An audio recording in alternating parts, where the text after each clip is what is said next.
اللہ جل شانہ و عم نوالہ کا یہ فضل و کرم ہے اور احسان ہے کہ اس نے اپنی تمام مخلوقات کو پیدا کر کے ہر مخلوق کو کس طرح سے جینا ہے، کس طرح سے لائف گزارنی ہے، اس کا طریقہ، ڈھنگ، مینر، انداز، روش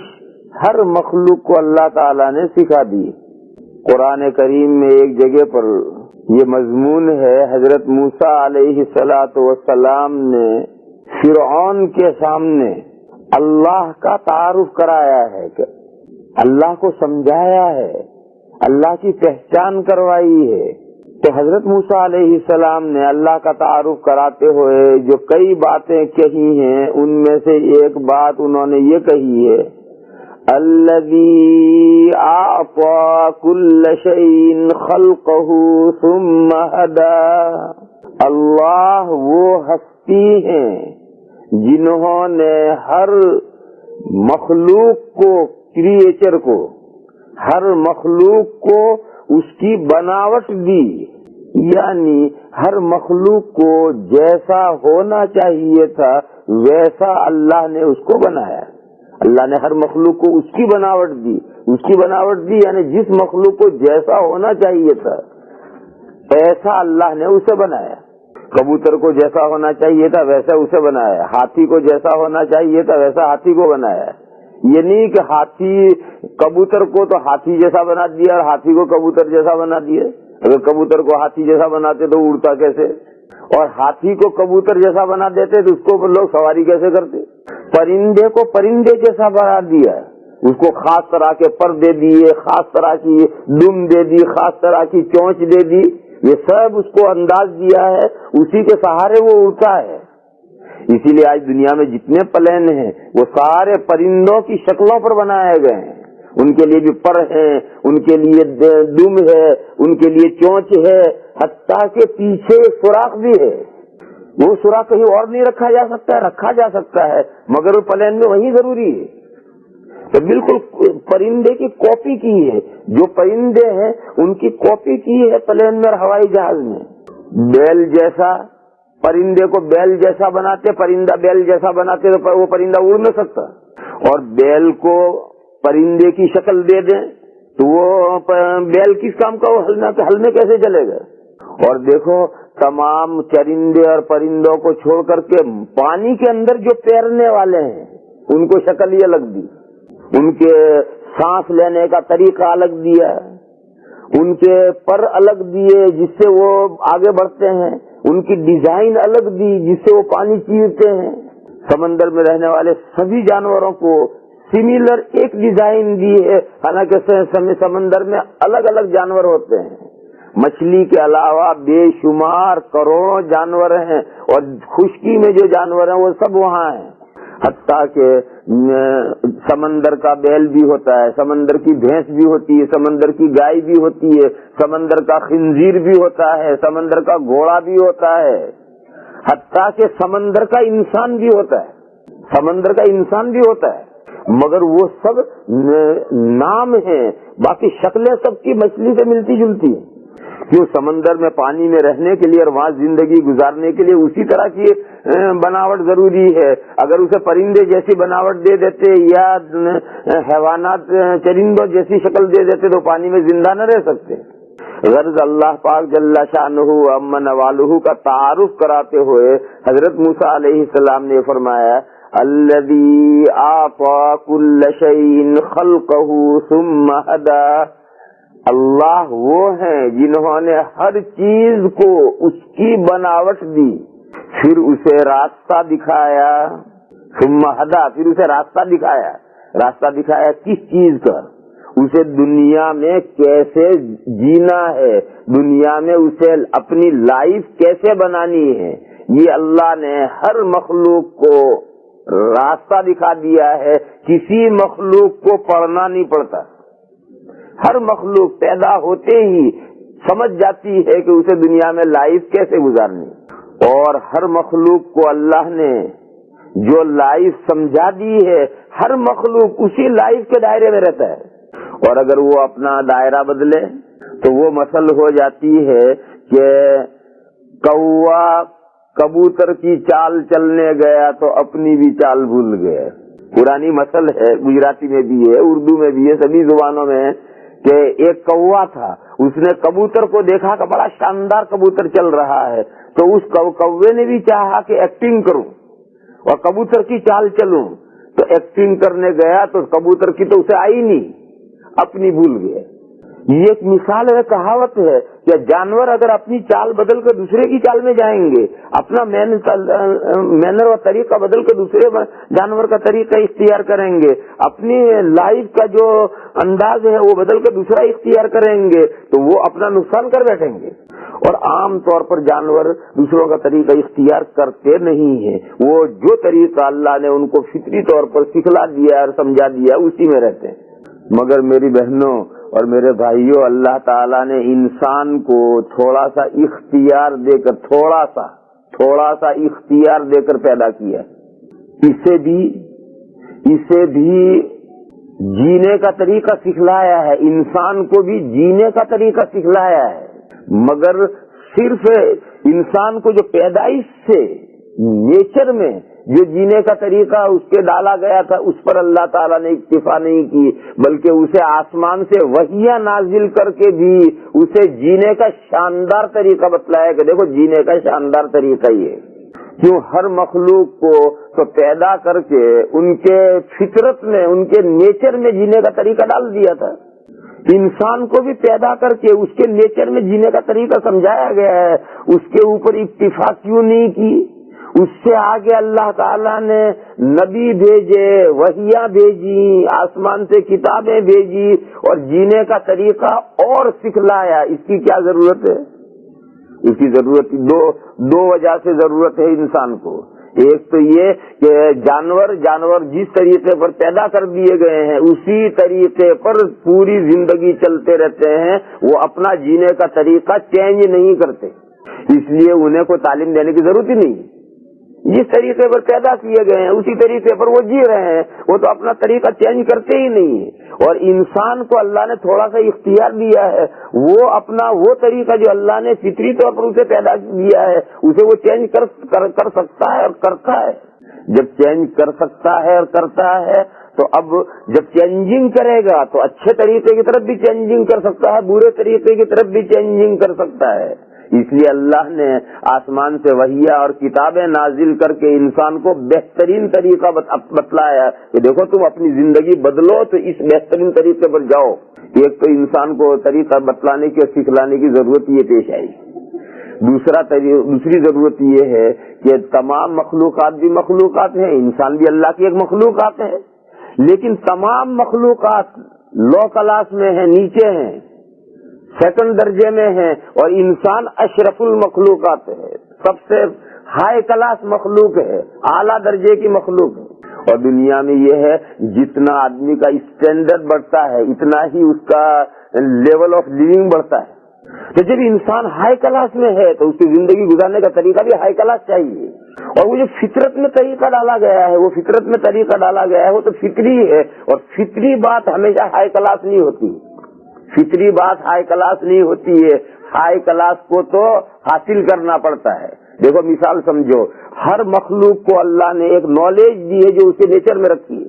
انسان کو بھی ایک نالج دی ہے جو اس کی فطرت میں رکھی ہے، اور بہت سے آدمی پیدا ہونے کے بعد کہیں اسکول میں مدرسے میں نہیں پڑھتے اور بہت سمجھدار اور بہت عقل مند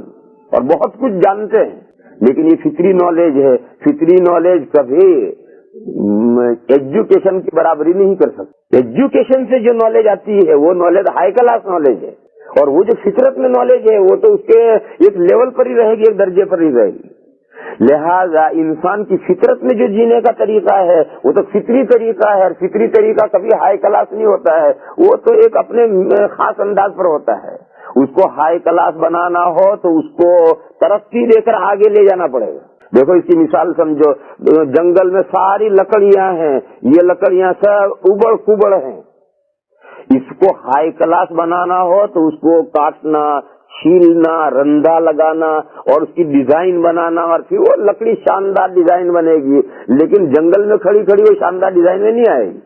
یہ میری بہنوں ایک بات میں بتا رہا ہوں، بات لمبی ہو رہی ہے مگر آپ حضرات اس کو یوں اچھی طرح سے سمجھ لیں، اچھی طریقے سے، کہ اللہ نے ہر مخلوق کو پیدا کر کے جینے کا ڈھنگ سکھا دیا ہے۔ انسان بھی پیدائش کے طور پر جینے کا ڈھنگ سیکھ کر آتا ہے اور جینے کا ڈھنگ جانتا ہے، لیکن انسان کی کے اندر خصوصیت یہ ہے کہ وہ جو فطری طور پر جینے کا ڈھنگ سیکھ کر آتا ہے اسے چینج بھی کر سکتا ہے، اچھائی کی طرف بھی لے جا سکتا ہے اور برائی کی طرف بھی لے جائے گا۔ اگر جینے کے طریقے کو اچھائی کی طرف لے جائے گا تو فرشتوں کی طرف جائے گا، فرشتوں والی زندگی کی طرف جائے گا، اور انسان اپنے جینے کے طریقے کو بدل کر کے، بگاڑ کر کے برائی کی طرف لے جائے گا تو جانوروں کی طرف لے جائے گا۔ جانوروں کی طرف جب انسان اپنے لائف کو بگاڑے گا تو وہ لائف جانوروں کی طرف جائے گی، اور انسان اپنی لائف کو سنوارے گا تو وہ لائف فرشتوں کی طرف جائے گی، جانوروں کی طرف جائے گی۔ پھر جانوروں میں بے شمار درجے ہیں، اچھے جانور تو ہیں مگر کچھ شرمیلے جانور بھی ہیں، جانوروں میں کچھ شرمیلے جانور بھی ہیں، کچھ درمیانی درجے کے بھی ہیں، اور جانوروں میں کچھ بے شرم جانور بھی ہیں۔ تو اسی طرح سے انسان جب جانوروں کی طرف زندگی جائے گی تو ایسی ہی گرتی چلی جائے گی۔ اپنے ہندوستان میں، پاکستان میں ہندو ہوتے ہیں، ہندو جینے کا کوئی اچھا طریقہ جانتے نہیں ہیں، وہ نبیوں کی تعلیمات سے بے بہرا ہیں، لیکن اگر ہم راستے میں چل رہے ہیں اور کوئی ہندو بہن آتی ہے تو اس میں اتنی لاج اور شرم ہوتی ہے کہ وہ اپنا کپڑا چہرے پر کھینچ لیتی ہے، راستے پر ایک کنارے پر ہو جاتی ہے اور کنارے پر ہو کر چلتی ہے۔ آنے والا مرد چاہے مسلمان ہو چاہے ہندو، مرد آیا تو ہندو عورت بھی اتنا خیال کرتی ہے، یہ وہ گئی ادھر پستی کی طرف، لیکن ابھی وہ شرم والی زندگی ہے اس میں۔ اس سے کچھ آگے انسان گرتا ہے تو پھر وہ درجہ آتا ہے کہ اسے کوئی شرم نہیں، آگے کون آ رہا ہے، اپنا آ رہا ہے، پرایا آ رہا ہے، مرد آ رہا ہے، عورت آ رہی ہے، کون آ رہا ہے اسے کچھ نہیں پڑا، مرد بھی بے شرم ہو گیا، عورت بھی بے شرم ہو گئی، بے شرم، مرد میں بھی شرم نہیں رہی، عورت میں بھی شرم نہیں رہی، ایک درجے تک یہاں تک گرتا ہے۔ اور یہ وہ درجہ ہے کہ حدیث شریف میں یہ ارشاد فرمایا گیا کہ اذا فاتک الحیا فافعل ما شئت، جب تیرے اندر شرم باقی نہ رہے تو اب جو چاہے تو کر سکتا ہے، تیرا کون روکے گا، تیرا ہاتھ کون پکڑے گا۔ شرم ہی ایک ایسا جوہر ہے مرد کے اندر اور عورتوں میں خاص طور پر، مردوں میں بھی اور عورتوں میں خاص طور پر شرم ہی ایک ایسا جوہر، قیمتی عنصر اللہ تعالیٰ نے روکا ہے کہ وہ عنصر آدمی کو اور عورتوں کو برا کام نہیں کرنے دیتا۔ جب یہ شرم کا عنصر ہی مردوں میں سے ختم ہو گیا، یہ شرم کا عنصر ہی عورتوں میں سے ختم ہو گیا، تو اب تو مرد جو بے حیائی کا کام کرے کرے، عورت جو بے حیائی کا کام کرے کرے، اسے کون روکے؟ نہ دوسرا روک سکتا ہے نہ اس کی عقل روک سکتی، اس کی عقل بھی نہیں روک سکتی کہ اس کی عقل بے شرم ہو گئی، اس کی عقل کو شرم نہیں رہی۔ تو اب یہ بھی زندگی انسان گزارنے لگتا ہے، اور پھر انسان جب پستی میں گرتا ہے تو وہ بے شرم اور بے حیا جانور جو ہوتے ہیں، ان بے شرم اور بے حیا جانوروں کی زندگی پر اتر آتا ہے، سڑکوں پر، پبلک جگہوں پر برائیاں کرنے لگتا ہے، بے حیائی کے کام کرنے لگتا ہے، وہ اسے اس بے حیائی اور برائی کے کاموں کو لوگوں کے سامنے کرنے میں اپنی عزت سمجھتا ہے۔ پستی کا کوئی حد سے گزر نہ دیکھے، یعنی گراوٹ، انسان کتنا ڈاؤن ہوا۔ تو جب انسان اپنی زندگی بگاڑ کر چینج کرتا ہے اور خرابی کی طرف لے جاتا ہے تو جانوروں کی طرف جاتی ہے، اور جانوروں کے مختلف درجے ہیں، اسی طریقے سے انسان کی زندگی گرتی چلی جاتی ہے۔ اور انسان اپنی زندگی بدل کر جب اچھائیوں کی طرف زندگی کی طرف لے چلے تو پھر وہ زندگی بڑھتی ہے فرشتوں کی طرف۔ فرشتوں کی کیا خصوصیت ہے؟ فرشتوں کی خصوصیت ہے پاکی، فرشتوں کی خصوصیت ہے پاکی۔ جب مومن کی زندگی اچھائیوں کی طرف جائے گی اور فرشتوں والی بو باتیں اور عادتیں انسان کے اندر پیدا ہوں گی تو انسان کے اندر پاکی پیدا ہوگی، ہر چیز میں پاکی، نظر میں پاکی، کان سے سننے میں پاکی، پاک باتیں ہی کان سے سنے گا، ناپاک باتیں نہیں سنے گا۔ یہ جو گھروں میں ہم لوگوں نے ٹی وی اور وی سی آر اور ریڈیو کے نام سے جو مصیبتیں پال رکھی ہیں، جن میں عورتیں غیر محرم مردوں کی تصویریں دیکھتی ہیں، عورتیں غیر محرم مردوں کی تصویریں دیکھتی ہیں اور مرد غیر محرم عورتوں کی تصویریں دیکھتے ہیں۔ زندہ عورت ہو پرائی، اس زندہ پرائی عورت کو دیکھنا جیسے جائز نہیں ہے، ایسے پرائی عورت کا فوٹو دیکھنا بھی جائز نہیں، اخبار میں اگر فوٹو ہے وہ بھی جائز نہیں ہے، ٹی وی پر ہے وہ بھی جائز نہیں ہے۔ مرد کو عورتوں کے لیے پرائے مردوں کو دیکھنا جائز نہیں، عورتوں کے لیے پرائے مردوں کو دیکھنا جائز نہیں ہے، زندہ مرد کو دیکھنا بھی جائز نہیں ہے، ان کا فوٹو ٹی وی میں وہ بھی جائز نہیں ہے، اخبار میں وہ بھی جائز نہیں۔ سورہ نور میں آگے پیچھے 2 آیتیں ہیں، اللہ پاک کا ارشاد ہے قل للمؤمنین یغضوا من ابصارهم ویحفظوا فروجهم۔ حضور اکرم صلی اللہ تعالی علیہ وسلم سے یہ کہا گیا کہ آپ مسلمان مردوں سے کہہ دیجئے، آرڈر دیجئے، حکم دیجئے کہ جب وہ چلیں تو اپنی نگاہیں نیچی رکھیں، اپنی نگاہیں پست رکھیں۔ یعنی راستے میں عورتیں بھی بہرحال چلتی ہیں، عورتوں کو بھی ضرورت کے لیے گھر سے نکلنا پڑتا ہے، تو عورتیں اپنی ضرورت سے گھر سے نکلتی ہیں، اس کا یہ مطلب نہیں ہے کہ مرد نگاہیں اٹھا کر کے، نگاہیں بھر کر کے عورتوں کو دیکھیں، اس کی مردوں کو اجازت نہیں۔ حکم دیا اللہ نے اپنے نبی کو کہ مردوں سے کہیے کہ وہ اپنی نگاہیں نیچی رکھیں، پست رکھیں اور اپنی شرمگاہوں کی حفاظت کریں۔ نگاہ نیچی رکھے گا مرد، نگاہ پست رکھے گا، یہی ایک ذریعہ ہے اپنی شرمگاہ کی حفاظت کا۔ یہ آیت ختم ہوئی اور فوراً دوسری آیت آئی وَقُلْ لِلْمُؤْمِنَاتِ يَغْضُضْنَ مِنْ أَبْصَارِهِنَّ وَيَحْفَظْنَ فُرُوجَهُنَّ۔ حضور سے یہ کہا کہ اور آپ مسلمان عورتوں سے کہیے کہ وہ اپنی نگاہیں نیچی رکھیں، اپنی نگاہیں پست رکھیں۔ عورتیں گھر میں ہیں، گھر میں تو نگاہیں نیچی رکھو یا اونچی رکھو کیا فرق پڑتا ہے؟ گھر میں تو عورت ہے، عورت کے اپنے متعلقین ہیں، شوہر ہے، ماں باپ ہے، بھائی ہے، اس کے پردے اس کے محرم ہے۔ پھر عورت کو نگاہیں نیچی اور پست کہاں رکھنی؟ جب عورت گھر سے نکلے گی کسی ضرورت سے باہر، جب عورت کسی ضرورت سے گھر سے باہر نکلے گی، بہرحال ضرورت ہے عورتوں کو، گھر سے باہر کا کام مردوں کو کرنا ہے، لیکن بہت سی ضرورتوں کے لیے عورتوں کو بھی گھر سے باہر نکلنا پڑتا ہے۔ تو جب عورتیں گھر سے باہر نکلیں گی تو اب یہ کہ وہ تو پردہ برقع اوڑھ کر، چہرے پر اسکارف ڈال کر کے، برقع اوڑھ کر کے نکلی ہیں اور اسکارف میں آنکھوں کے سوراخ ہیں یا جالی ڈال رکھی ہے، تو اب وہ عورتیں نگاہیں اٹھا کر کے، آنکھیں بھر کر کے سڑک پر جتنے مرد چل رہے ہیں یا بس میں جتنے مرد بیٹھے سب کو آنکھیں بھر کر کے دیکھتی رہے، نہیں، یہ عورتوں کے لیے جائز نہیں دیکھنا، یہ حرام ہے۔ ان کو گھر سے نکلنے کی اجازت ہے، اپنی ضرورت کے لیے نکلیں، برقع پہنیں، اسکارف ڈالیں، نکلیں، لیکن اپنی نگاہیں برقعے میں بھی نیچی رہیں اور پست رہیں۔ اور یہ 2 الگ الگ آیتیں ہیں، مردوں کے لیے الگ آیت نازل ہوئی ہے، عورتوں کے لیے الگ آیت نازل ہوئی۔ عام طور پر قرآن کریم میں الگ الگ احکام نازل نہیں ہوتے، جو مردوں کے لیے احکام ہوتے ہیں وہی عورتوں کے لیے ہیں۔ مرد اور عورتیں 2 الگ الگ چیزیں ہیں ہی نہیں، دونوں کے احکام ایک ہی آتے ہیں، لیکن کسی جگہ پر ضرورت ہوتی ہے تو اللہ مردوں سے الگ خطاب فرماتے ہیں، عورتوں سے الگ خطاب فرماتے ہیں، تو یہاں الگ الگ مردوں کے لیے الگ آیت آئی قل للمؤمنین یغضوا من ابصارهم ویحفظوا فروجهم۔ آپ مسلمان مردوں سے کہہ دیجئے کہ وہ اپنی نگاہیں پست رکھیں، نیچی رکھیں اور اپنی شرمگاہوں کی حفاظت کریں۔ وقل للمؤمنات یغضضن من ابصارهن ویحفظن فروجهن، اور آپ مسلمان عورتوں سے کہہ دیجئے کہ وہ اپنی نگاہیں پست رکھیں، نیچے رکھیں اور اپنی آبرو کی اور اپنے ناموس کی حفاظت کریں۔ دونوں جگہ ایک ہی انداز ہے۔ معلوم ہوا کہ